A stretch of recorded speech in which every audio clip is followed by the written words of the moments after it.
In this episode, I'm bringing back a familiar voice, Binkey, from the Thailand recap episode. As I've gotten to know him, I realize that he takes his role as your event host really seriously, and I wanted to ask him about it. Hosting is special, especially when you have a host like Binkey working his magic. Speaking of magic, I had a bad headache all morning today, including when we started taping. As we wrapped this episode, I realized my headache was gone. Thanks, Binkey.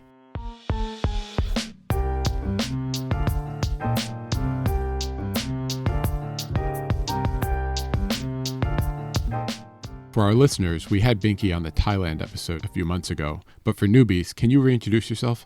My name is Lawrence Curtis Tolfree Jr., also known as Binkey.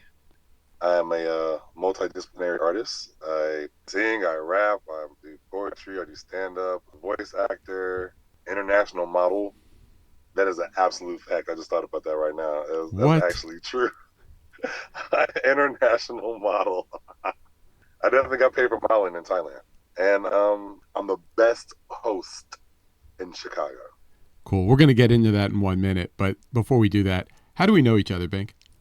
We know each other from the amazing subculture that is storytelling at Grown Folk Stories. We met I don't know, 10 years ago, probably. Something like that. And I remember because when we were at the Silver Room in Hyde Park, or actually Logan Square, you used to come in, usually, casual Bink time, somewhere in the middle of the first set, so to speak. And you would tell these stories, and people would just be like, I have no idea where he's going to go. This could be a family-friendly story. This could be an adults-only story. It could be somewhat illegal. He might be confessing to a crime. We're not really sure. 100%. You're all accomplices now. You're all accomplices. Well, we're all the better for it, and we've gotten to know each other, like you said, over the last decade or so at Grown Folk Stories every third Thursday. And one of the reasons I wanted to have you on was I realized that is not the only time you're hosting. So I'm looking forward to this conversation. Thanks for being here. For sure. Thanks for having me.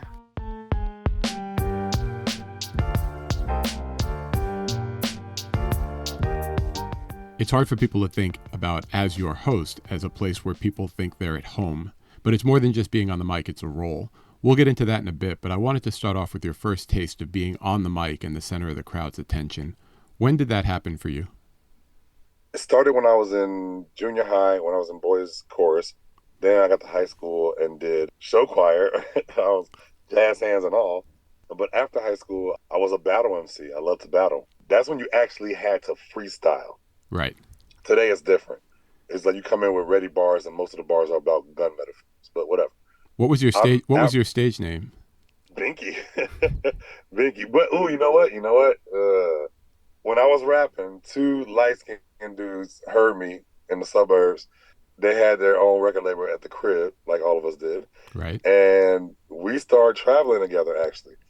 We did a show at Eastern University, at East Illinois. It was a talent show, but nobody was hardly there. So me and my boy Jeremy, a.k.a. Nastics, which is a rhyme name, we got on stage and our chemistry is amazing. Like, he's hilarious, I'm hilarious.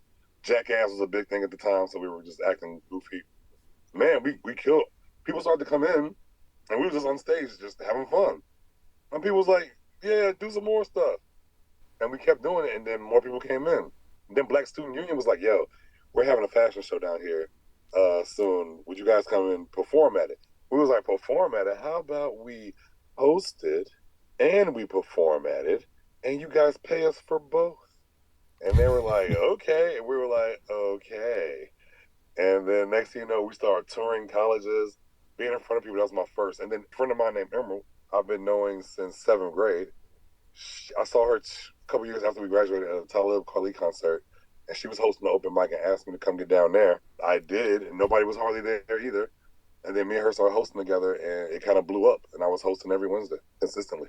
And so one thing clearly led to another, but when did you know that hosting was where you belonged? Like, I know you had opportunities to do it, but now it feels like you actually seek them out and they seek you out. When did you know that was going to be your thing? Man, I went to camp when I was a shorty. The first day you get to camp, you're assigned your counselor and your cabin. The name of the cabin was like the ranch or the cave or something like that. So I was in Paul's ranch, I think. Paul was a white dude, rocker dude with a mullet. Calm in the front, party in the back. And he played guitar. And the day you get to camp, your cabin has to introduce themselves to the camp with either a sketch or a song. Paul had me sing "The Thrill Is Gone" by BB King when I'm like 7 or 8 years old. I mean, like the thrill is gone, the thrill is gone away. I didn't know what I was talking about, but I know that the crowd started to clap, and I was like, "Oh, oh, oh, I'm home. I think I like this. I like this a lot. I'll do at this point. I'll do anything to get this. I'm a middle child. I want this attention. And you saw other people doing that, like at your church and other places, right? Yeah, man. Like I was sitting in the front pew. My daddy was a deacon in a little small Martin Luther King fan church. You feel me? Like it was a small church, but I saw the way the pastor would move the crowd. Throw your hands in the air. And they throw their hands in the air. Clap your hands. They clap their hands. Stomp your feet. They stomping their feet. I'm like, yo, I want this power. He But has magic over all of them. I want that. did you think about becoming a pastor? Nah, not really. But I am an actual minister, by the way. I have officiated at least 12 weddings so far. Two of them in Mexico. That's unbelievable. So, when did this become a real job for you? No matter what your W 2 job was, when did this become something that was like a second job? Man, you know what? When I was telling you about me and Emerald hosting together, it was in some black suburb. I forgot, it might be Chicago Heights or something. But it was a black owned cafe called Blue Mountain Cafe. When she and I started to host together, it kind of started blowing up. And it was really full every Wednesday. It started being really full. And so the dude that owned it, since it started to be really full, and he had liquor there as well. He had liquor and food.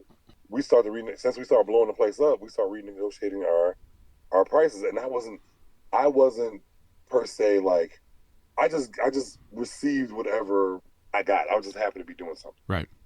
And so we had to sit down at the table and renegotiate our prices and how it was going to work out. And dude basically said, "Yo, I'll take the door, I'm taking the bar, and I'll just give you what I think you should have at the end of the day."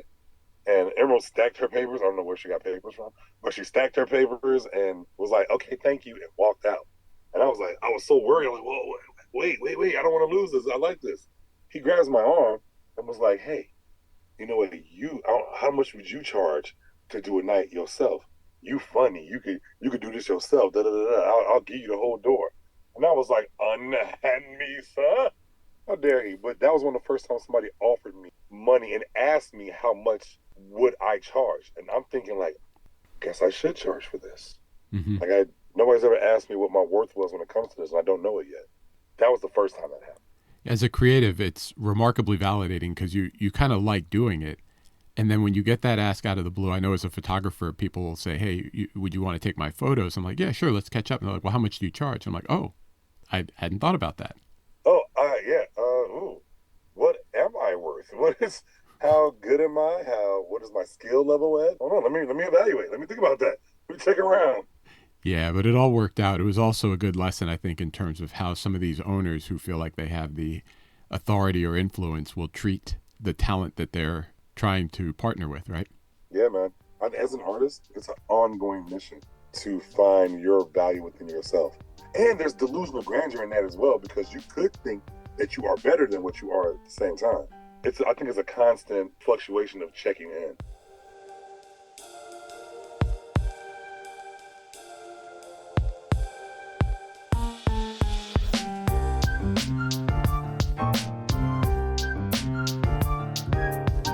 So there must be more to it. Can you talk a little bit about what's special about being the host? Yeah, man. I love to do it. I take it seriously because it is my job to set the vibe. Like no matter what happens during the night, and anything and everything will happen. People won't show up. Things will get lost. An act will cancel. They're missing forks at a place they're supposed to be feeding people. Like the lights will cut out. Anything and everything will happen. But it is my job to curate the night, and I love that. I love the responsibility of it. You know what I mean? Like people want to galvanize and be together, have connectivity, and it's my job to set that up. And man, talking about learning stuff in school, I remember so many teachers will pull me outside of the class like, "Lawrence, please, just lead them the right way." They listen to you. They listen to you. Just lead them the right way. And I was like, Fine. Yes, I will. I take it as a beautiful responsibility. You know what I mean? It feels a little bit like you're leading the crowd like a DJ. Are they similar? Absolutely. I think so. A DJ, we both can lose the crowd, right? We both can lose the crowd with our art. That's why you got to read the room. You got to read the room as a DJ and as an MC, and timing makes a big difference. Obviously, as a DJ, your timing makes a difference when you drop that needle, when you pick it up, when you know what I'm saying, when you fade, when you do these things, but also timing as an MC, as a host, to when do you tell this joke? When do you make these announcements? Who do you call up next? What does it make a difference? It makes a difference in who you call up next. The time, how do you end? How do you end your set? Mm-hmm. If you're a DJ, how do you be like Maya Angelou said, people forget what you said to them, but they'll never forget how you make them feel. Right. And so you want to, as a DJ, you are creating a vibe of feeling. As the host, I'm creating a vibe of feeling. I'm going to talk about the things that you want to talk about. I'm going to vibe with you. I'm going to read the room. So me and the DJ got a lot in common.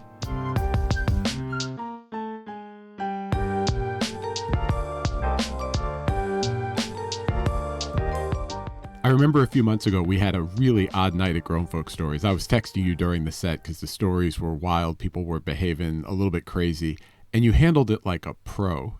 Does that happen often? First of all, why don't we share what exactly was going on that night and how you thought about your responsibility to everyone else that was there as the host? Oh my God. You had never texted me in the middle of a show before. I knew it was serious. You're like, Binkey, get a hold of this right now. I was like, you're right, Keith. You're right. You're right. This older lady, we have a DJ that plays music when someone's name is called. It makes it exciting. It brings people up with energy.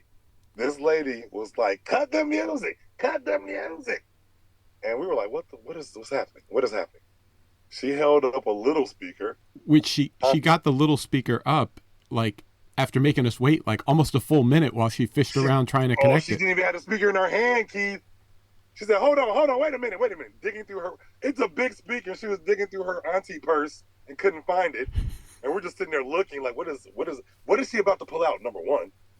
And why is she making us wait?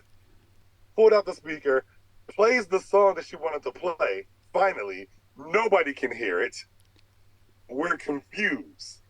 Then she gets on stage and tells a story about two angels who were breakdancing in the garden. I don't know what the fuck it was. I don't know what the story. It was a fictional story, and at Grown Folks, we tell stories that are tangible. And now, actually happened. I said, "Did you see the angels? Did you see the angels, ma'am?" And she's like, "No." I'm like, "Well, okay, then that's not a story we can tell here." So she did all that craziness. So she told a story that wasn't real, and she had her own. She brought herself up to a small speaker after 1,000 years, and everybody was just like, "What is happening?" So every time somebody goes up, there is a fast thought process that happens in my head. Now it's natural. Now it's just like I just let it go. But what happens is, if I have to compartmentalize what happens, I'm thinking, okay, what am I gonna get up here and say that will be less awkward than what she made it? One, so I gotta get everybody back comfortable, make it a safe space again. Two, not make fun of her in a way where she's not going to want to come back and share anything, because I want, the whole thing is to come and share and to connect. So she wants to connect. She obviously wants to connect. She went and got on stage. So I can't dismiss her at the same time. And then what could I do to move things along smooth? So I got to think of all these things. And that's what I did. I got up. I made fun of her in a way where all of us were laughing. And like that is a feat. Everybody can't do that. That is not an easy thing to do. I've mastered that at this point, and being able to poke fun at the obvious. Empathy is my secret. My empathy is so high. It's like, oh, I know exactly what they're thinking. What the fuck? That is what everybody is thinking. So I'm gonna say that. Ask the lady questions to get her engaged. Ma'am, are you, taking medication? I don't know. You know what I mean? Like, I don't know what to ask her, but we all got on the same accord and we all got connected. So yeah, I take it seriously. It was a crazy night. Thank you for getting me together, Keith. Thank you. I heard the text message that said, "Binkey, get your shit together, bro." I said, "You're right, Keith." Right. It didn't really say that, but that's basically.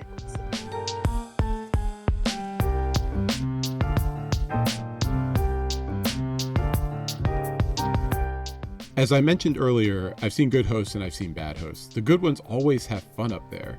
What is it about being a host that's so much fun for you up there? Keith, I'm a very talented person. I,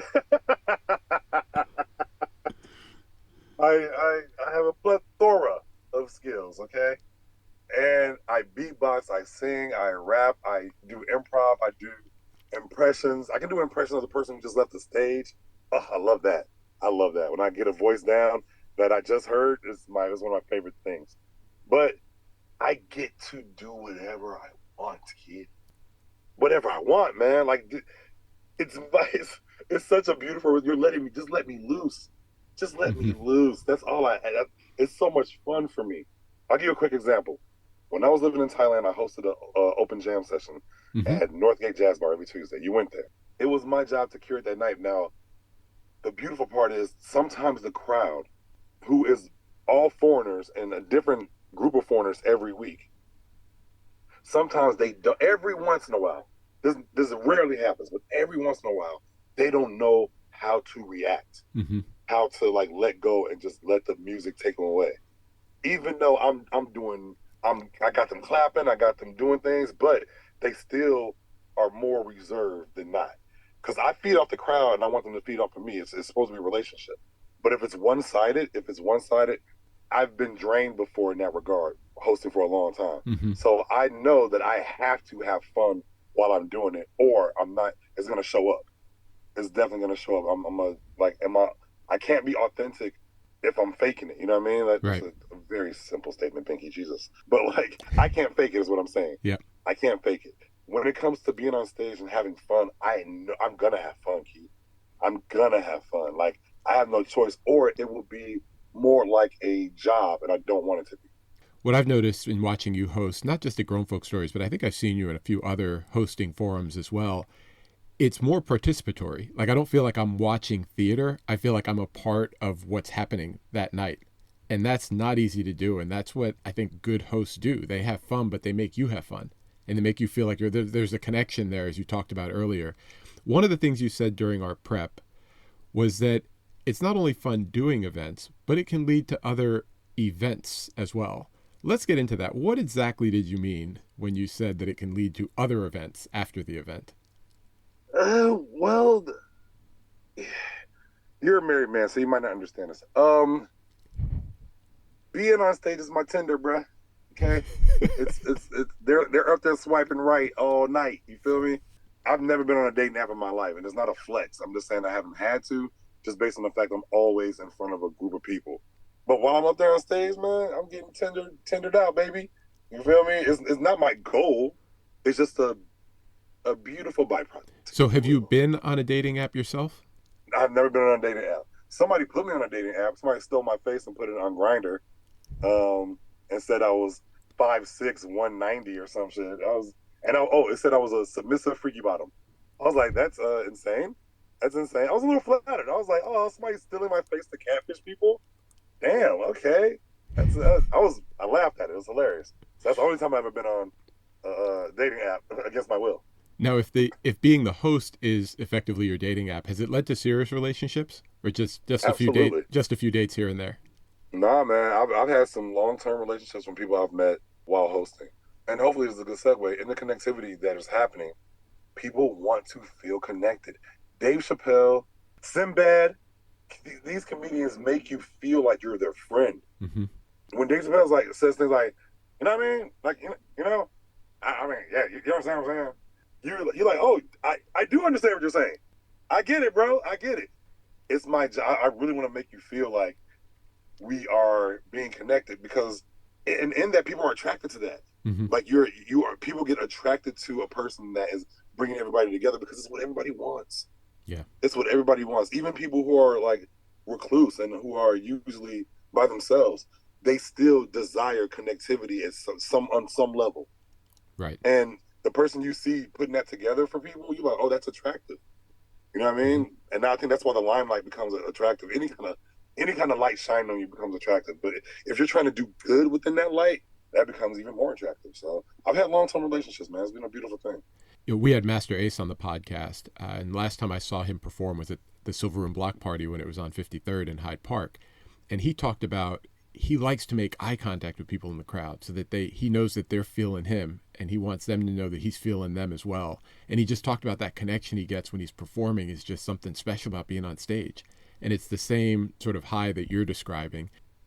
I love being up there and kind of like having that little moment with someone because it's a small moment. Like my ex-girl would say it's micro cheating, but whatever. But it's these small moments of connectivity. Mm-hmm. And it's just sometimes it's sexy, sometimes it's just beautiful. If I'm freestyling or singing or something, and I got my eyes closed, and when I open my eyes and somebody has their head cocked to the side with their eyes are on me, they're mine. They're mine for that moment. It's that moment right there with the head cocked to the side, looking at me. Oh yeah. Let's have this moment. Cool. Let's move on.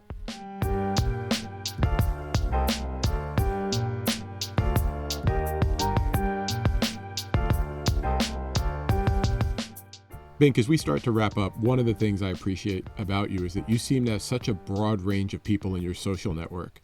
With the stories you tell here and what I saw in Thailand, I know that you connect a lot of different types of people. Is that something you're intentional about when you're on stage or when you're the host? Man, absolutely. Absolutely. Like I told you earlier, my power, my God-given power is empathy.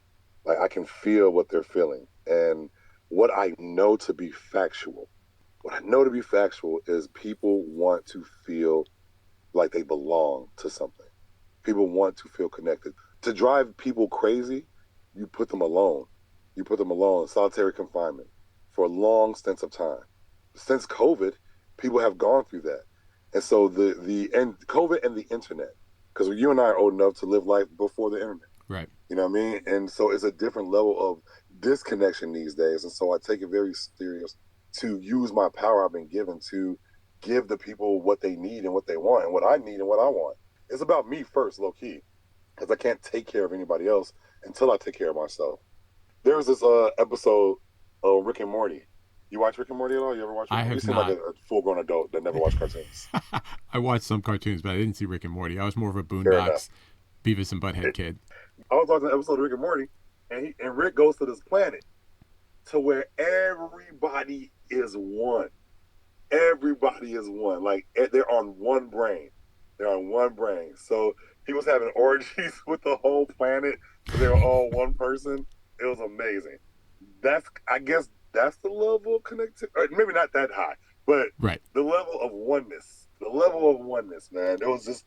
I've done drugs in the jungle in Thailand, man. And one thing that all people who have done DMT or acid or mushrooms, everybody, so many people have come to the same conclusion.